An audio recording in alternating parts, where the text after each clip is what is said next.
நாட்டை பரபரப்பாக்கும் தொடர் சிறைச்சாலை வன்முறைகள். இன்று காலை 2 உயிரிழப்பு. குருவிட்ட சிறைச்சாலையில் நடந்த பல பரபரப்பு சம்பவங்கள். சிக்கிய மர்ம பொதி. பின்னணியில் வெளியான காரணம்.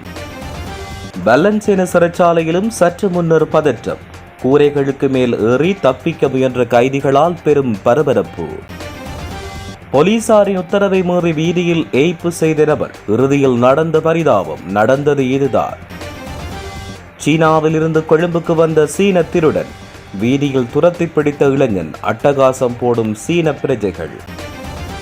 விபத்தில் சிக்கி கரையொதுங்கியது இந்திய இழுவை படகு. காப்பாற்றப்பட்ட மீனவர்கள். தேடுதல் வேட்டையில் இறங்கிய போலீசார். 80 லட்சம் ரூபாய் பெறுமதியான ஐஸ் போதைப் பொருட்கள் வசமாக சிக்கிய இளைஞன். போலீசார் அதிரடி. ராஜபக்ஷ குடும்பம் மீண்டும் சர்ச்சையில். லஞ்ச ஆணைக்குழுவில் புதிய முறைப்பாடு. மீண்டும் மஹிந்தவுக்கு வந்த தலையிடி. மீண்டும் வெளித்தெரியும் செம்மணி மனித புதைகுழி எலும்புக்கூடுகள். சிறுவர்களின் ஆடைகள் பொத்தான்களும் மீட்பு. வெளியானது புதிய தகவல்கள். மாணவர்களுக்கு பெரும் மகிழ்ச்சி செய்தி. பாடசாலைகளுக்கு இன்று முதல் விடுமுறை. மன்னார் மருதமடு அன்னையின் ஆவணி திருவிழா கொடியேற்றத்துடன் ஆரம்பம். வருகை தர ஆரம்பித்துள்ள யாத்திரியர்கள். நாட்டின் பல இடங்களில் கொட்டி தீர்க்கப் போகும் கனமழை. விடுக்கப்பட்டுள்ள எச்சரிக்கை. இரத்தினபுரி குருவிட்ட சிறைச்சாலையில் கைதிகளுக்கிடையில் ஏற்பட்ட பாரிய மோதல் மற்றும் பதற்ற நிலையின் காரணமாக 2 உயிரிழந்துள்ளதோடு 12 பேர் காயமடைந்துள்ளனர். நேற்றிரவு குறித்த சிறைச்சாலையில் ஆரம்பமான பதற்ற நிலை அதிகாரிகளால் கட்டுப்பாட்டுக்குள் கொண்டுவரப்பட்ட போதிலும் இன்று காலை மீண்டும் கைதிகளால் வன்முறை வெடித்துள்ளது. இந்த மோதலின் பொழுது சிறைச்சாலை வளாகத்தில் அமைந்துள்ள வைத்தியசாலைக்கும் கைதிகளால் பலத்த சேதம் ஏற்படுத்தப்பட்டுள்ளது. நிலைமையை கட்டுப்பாட்டுக்குள் கொண்டு வருவதற்காக போலீசார் ஆரம்பத்தில் கண்ணீர் புகை பிரயோகம் மேற்கொள்ளப்பட்டது. குறைந்தபட்ச பலத்தை பயன்படுத்தி மேற்கொள்ளப்பட்ட துப்பாக்கிச் சூட்டை அடுத்து சிறைச்சாலையில் நிலவிய பதற்றமான சூழ்நிலை தற்பொழுது முற்றிலும் கட்டுப்பாட்டுக்குள் கொண்டுவரப்பட்டுள்ளதாக நீதியமைச்சர் கர்ஷன நாணயக்காரர் தெரிவித்துள்ளார். இந்த வன்முறை சம்பவங்களில் 2 கைதிகள் உயிரிழந்துள்ளனர். காயமடைந்தவர்களின் எண்ணிக்கை 12ஆக அதிகரித்துள்ளதாக போலீசார் தெரிவித்துள்ளதோடு அவர்கள் உடனடியாக வைத்தியசாலைக்கு அனுப்பி வைக்கப்பட்டு சிகிச்சை பெற்று வருகின்றனர். குருவிட்ட சிறைச்சாலையின் பாதுகாப்பை மேலும் பலப்படுத்துவதற்காக விசேட போலீஸ் அதிரடிப்படையினரும் கலகத்தரப்பு பிரிவினரும் தற்பொழுது அங்கு கடமையில் ஈடுபடுத்தப்பட்டுள்ளதாக போலீஸ் ஊடக பேச்சாளர் எஃப்யூ புட்லர் தெரிவித்துள்ளார். நீர்கொழும்பு பல்லன்சேன சிறைச்சாலையிலும் சற்று முன்னர் அமைதியின்மை நிலவி வருவதாக தகவல்கள் வெளியாகியுள்ளன. மேலும் கைதிகள் குழுவொன்று கூரையின் மீது ஏறியுள்ளதாக தெரிவிக்கப்பட்டுள்ளது. கடந்த மாதம் நீர்கொழும்பு சிறைச்சாலையில் வெடித்த மோதலை தொடர்ந்து அங்குள்ள கைதிகள் குழுவை பல்லன்சேன திறந்தவெளி சிறைக்கு மாற்றுவதற்கான நடவடிக்கைகள் எடுக்கப்பட்டிருந்தமை குறிப்பிடத்தக்கது. இதனிடையே நேற்று இரவு மெகசின் சிறைச்சாலையில் கலவரம் வெடித்த நிலையில் தற்பொழுது அது கட்டுப்பாட்டுக்குள் கொண்டுவரப்பட்டுள்ளது. போக்குவரத்து போலீசாரின் உத்தரவை மீறி பயணித்த இளைஞனை வீதியில் துரத்திச் சென்று கைது செய்த காட்சிகள் தற்போது வெளியாகியுள்ளன. குறித்த இளைஞன் ஒந்துருளியில் பயணம் செய்து கொண்டிருந்த பொழுது வழிமறித்த போலீசாரை கண்டுகொள்ளாமல் தப்பிக்க முயற்சித்து வீதியில் விபத்தை ஏற்படுத்தும் வகையில் ஓடியதால் குறித்த இளைஞனை போலீசார் கைது செய்தனர். குறித்த காட்சியானது இணையதளத்தில் வைரலாக பரவி வருகிறது.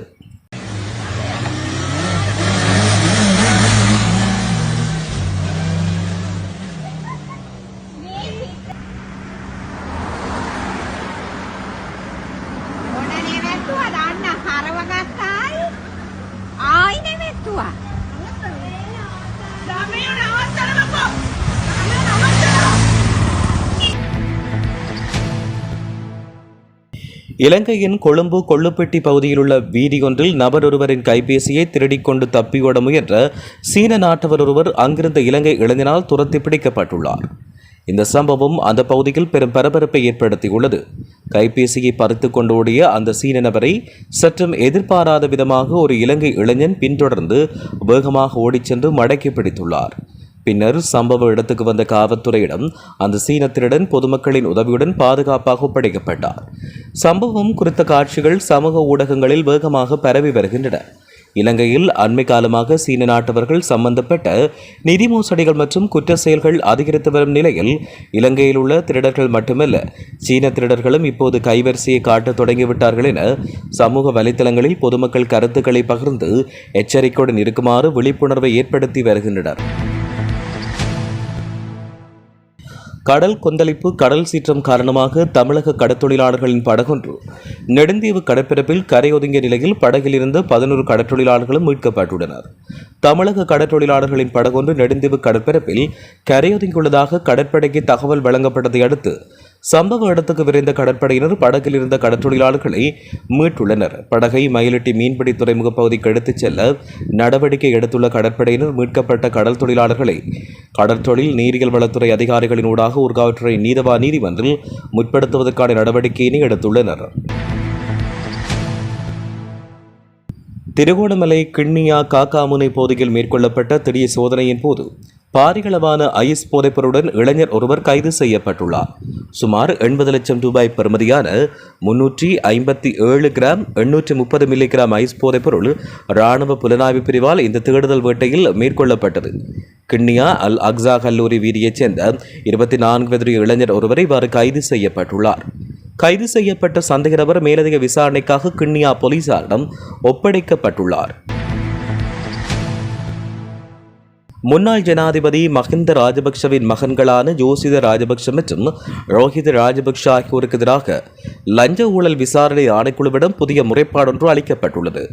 பெயர் குறிப்பிடாத ஒரு நபரிடமிருந்து கிடைத்த தகவலின் அடிப்படையில் சிவில் செயற்பாட்டாளர் காமந்த துஷார் இந்த முறைப்பாட்டை செய்துள்ளார். சுமார் 125 ஏக்கர் தேயிலை தோட்டம் மற்றும் 1911ஆம் ஆண்டு கட்டப்பட்ட பழமையான பங்களா ஆகியவை சட்டவிரோதமாக பெறப்பட்டதாக கூறப்படுகிறது. இந்த சொத்துக்கள் உண்மையில் ராஜபக்ஷ குடும்பத்துடன் தொடர்புடையவையா, இதற்கான பணத்தின் மூலம் என்ன மற்றும் பொதுப்பணம் அல்லது சட்டவிரோத பணம் இதில் பயன்படுத்தப்பட்டதா என்பது தொடர்பில் விரிவான விசாரணை தேவை என சிவில் அமைப்பு கோரிக்கை விடுத்துள்ளது. செம்மணி மனித புதைக்குழியில் 3ஆம் கட்ட அகழ்வு பணிகளை 56 நாட்கள் முன்னெடுக்க நீதிமன்றம் அனுமதி வழங்கிய நிலையில் 45வது நாளான நேற்றைய தினம் 8 எலும்புக்கூடுகள் புதிதாக அடையாளம் காணப்பட்டுள்ள நிலையில் ஏற்கனவே அடையாளம் காணப்பட்ட 5 எலும்புக்கூடுகள் அகழ்ந்தெடுக்கப்பட்டுள்ளன. அத்துடன் நாணய குற்றியொன்றும் சிறுவர்களுடைய ஆடைகளின் பொத்தான்களும் சான்று பொருட்களாக மீட்கப்பட்டுள்ளன. அதன் அடிப்படையில் செம்மணி மனித புதைக்குழியில் 1ஆம் 2ஆம் மற்றும் 3ஆம் கட்டம் என்று இதுவரை 99 நாட்கள் அகழ்வுப்பணி முன்னெடுக்கப்பட்ட நிலையில் 499 எலும்புக்கூடுகள் அடையாளம் காணப்பட்டுள்ள நிலையில் 494 எலும்புக்கூடுகள் முற்றிலும் அகழ்ந்தெடுக்கப்பட்டுள்ளன.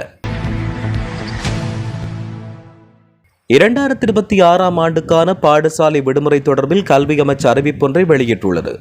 அதில் அரசு மற்றும் அரசாங்க அங்கீகாரம் பெற்ற தனியார் பாடசாலைகளின் 3ஆம் தவணையின் முதல் கட்டம் இன்று வெள்ளிக்கிழமை நிறைவடையும் என்று அமைச்சு தெரிவித்துள்ளது. கல்வி அமைச்சால் விடுக்கப்பட்டுள்ள அறிக்கை ஒன்றில் இந்த விடயம் தெரிவிக்கப்பட்டுள்ளது. அந்த அறிக்கையில் மேலும் தெரிவிக்கையில் சிங்கள மற்றும் தமிழ் பாடசாலைகளுக்கான 3ஆம் தவணைக்கான முதலாம் கட்டம் இன்றுடன் நிறைவடைய உள்ளது. முஸ்லிம் பாடசாலைகளுக்கான 3ஆம் தவணையின் முதலாம் கட்டம் செப்டம்பர் மாதம் 2ஆம் தேதி நிறைவடைய உள்ளது. அத்துடன் அனைத்து பாடசாலைகளுக்கு 3ஆம் தவணையின் 2ஆம் கட்டம் செப்டம்பர் மாதம் 7ஆம் தேதி திங்கட்கிழமை அன்று ஆரம்பிக்கப்பட உள்ளதோடு எதிர்வரும் டிசம்பர் மாதம் 4ஆம் தேதியுடன் 3ஆம் தவணை நிறைவடைகிறது. மேலும் 2026ஆம் ஆண்டுக்கான கல்வி பொதுதராதர உயர்தர பரீட்சை எதிர்வரும் ஆகஸ்ட் மாதம் 10ஆம் தேதி முதல் செப்டம்பர் 5ஆம் தேதி வரை நடைபெற உள்ளதாக அறிவிக்கப்பட்டுள்ளது. மன்னார் மருதமடு அன்னையின் வரலாற்று சிறப்புமிக்க ஆவணி மாத திருவிழா நேற்றைய தினம் 6ஆம் தேதி கொடியேற்றத்துடன் ஆரம்பமாகியுள்ளது. நேற்று மாலை 5:30 மணிகளவில் மன்னார் மறைமாவட்டத்தின் ஆயர் அந்தோணிப்பிள்ளை ஞானப்பிரகாச மாண்டகையின் தலைமையில் கொடியேற்றப்பட்டுள்ளது. இதன்பொழுது மடு திருத்தல பரிபாலகர் அருட்தந்தை பெப்பி சோசை அடிகளார் மற்றும் மறைமாவட்ட குருக்களும் இதில் கலந்து கொண்டனர். தொடர்ந்து நவநாள் திருப்பலி இடம்பெற்றது. இந்நிலையில் நாட்டின் பல்வேறு பகுதியிலிருந்தும் லட்சக்கணக்கான பக்தர்கள் மடு திருத்தலத்துக்கு கூடி வருகின்றனர். இன்றைய தினம் கொடியேற்றத்தை தொடர்ந்து நவநாள் திருப்பலிகள் தொடர்ந்து இடம்பெற்று வரும் நிலையில் எதிர்வரும் 14ஆம் தேதி மாலை பேஸ்பர் ஆராதனையும் 15ஆம் தேதி காலை 6:15 மணிக்கு மன்னார் மறைமாவட்டத்தின் ஆயர் தலைமையில் ஏனைய மறைமாவட்ட ஆயர்கள் இணைந்து திருவிழா கூட்டு திருப்பலியாக ஒப்புக் கொடுக்க உள்ளமையும் குறிப்பிடத்தக்கது.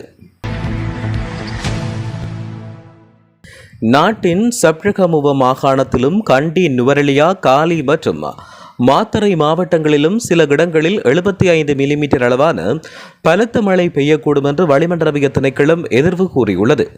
வளிமண்டலவிய திணைக்களம் வெளியிட்ட இன்றைய வானிலை அறிவிப்பில் இந்த விடயம் தெரிவிக்கப்பட்டுள்ளது. அந்த அறிக்கையில் மேலும் தெரிவிக்கையில், மேல் சப்ரகமுவ மற்றும் வடமேல் மாகாணங்களிலும் கண்டி, நுவரெலியா, காலி மற்றும் மாத்தறை மாவட்டங்களிலும் இடைக்கிடையே மழையோ அல்லது இடியுடன் கூடிய மழையோ பெய்யக்கூடும். வடமத்திய சப்ரகமுவ, தெற்கு, மத்திய மற்றும் வடமேல் மாகாணங்களில் அவ்வப்போது மணித்தியாலத்துக்கு 40 தொடக்கம் 50 கிலோமீட்டர் வேகத்தில் பலத்த காற்று வீசக்கூடும். இடியுடன் மழையின் போது ஏற்படும் தற்காலிக பலத்த காற்று மற்றும் மின்னல் தாக்கத்தால் ஏற்படுகின்ற விபத்துக்களை குறைக்க தேவையான நடவடிக்கைகளை எடுக்குமாறு பொதுமக்கள் அறிவுறுத்தப்பட்டுள்ளனர். மாத்தறையில் இருந்து அம்பாந்தோட்டை ஊடாக பொத்துவில் வரையான கடற்பகுதிக்கு அப்பால் உள்ள கடற்பிராந்தியங்களில் காற்றின் வேகமானது அவ்வப்போது மணித்தியாலத்துக்கு 60 தொடக்கம் 70 கிலோமீட்டர் வரை அதிகரிக்கக்கூடிய சாத்தியம் காணப்படுகிறது. காங்கேசன்துறையிலிருந்து புத்தளம், கொழும்பு மற்றும் காலி ஊடாக மாத்தறை வரையான கடற்பகுதிகளுக்கு அப்பாலுள்ள கடற்பிராந்தியங்கள் அவ்வப்போது கொந்தளிப்பாக காணப்படும். எனவே இந்த கடற்பிராந்தியங்களுக்கு மறு அறிவித்தல் வரை கடற்தொழிலுக்கு செல்ல வேண்டாம் என்று கடற்படை மற்றும் கடற்றொழிலாளர் சமூகத்துக்கு அறிவுறுத்தல் வழங்கப்பட்டுள்ளது. நாட்டை பரபரப்பாக்கும் தொடர் சிறைச்சாலை வன்முறைகள். இன்று காலை 2 உயிரிழப்பு. குருவிட்ட சிறைச்சாலையில் நடந்த பல பரபரப்பு சம்பவங்கள். சிக்கிய மர்ம பொதி. பின்னணியில் வெளியான காரணம்.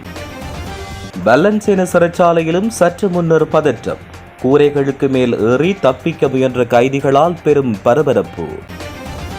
போலீசாரின் உத்தரவை மீறி வீதியில் ஏய்ப்பு செய்த நபர். இறுதியில் நடந்த பரிதாபம். நடந்தது இதுதான். சீனாவில் இருந்து கொழும்புக்கு வந்த சீன திருடன். வீதியில் துரத்தி பிடித்த இளைஞன். அட்டகாசம் போடும் சீன பிரஜைகள். விபத்தில் சிக்கி கரையொதுங்கியது இந்திய இழுவை படகு. காப்பாற்றப்பட்ட மீனவர்கள். தேடுதல் வேட்டையில் இறங்கிய போலீசார். 80 லட்சம் ரூபாய் பெறுமதியான ஐஸ் போதைப் பொருட்கள் வசமாக சிக்கிய இளைஞன். போலீசார் அதிரடி. ராஜபக்ஷ குடும்பம் மீண்டும் சர்ச்சையில். லஞ்ச ஆணைக்குழுவில் புதிய முறைப்பாடு. மீண்டும் மஹிந்தவுக்கு வந்த தலையிடி. மீண்டும் வெளித்தெரியும் செம்மணி மனித புதைகுழி எலும்புக்கூடுகள். சிறுவர்களின் ஆடைகள், பொத்தான்களும் மீட்பு. வெளியானது புதிய தகவல்கள். மாணவர்களுக்கு பெரும் மகிழ்ச்சி செய்தி. பாடசாலைகளுக்கு இன்று முதல் விடுமுறை. மன்னார் மருதமடு அன்னையின் ஆவணி திருவிழா கொடியேற்றத்துடன் ஆரம்பம். வருகை தர ஆரம்பித்துள்ள யாத்திரியர்கள். நாட்டின் பல இடங்களில் கொட்டி தீர்க்கப் போகும் கனமழை. விடுக்கப்பட்டுள்ள எச்சரிக்கை.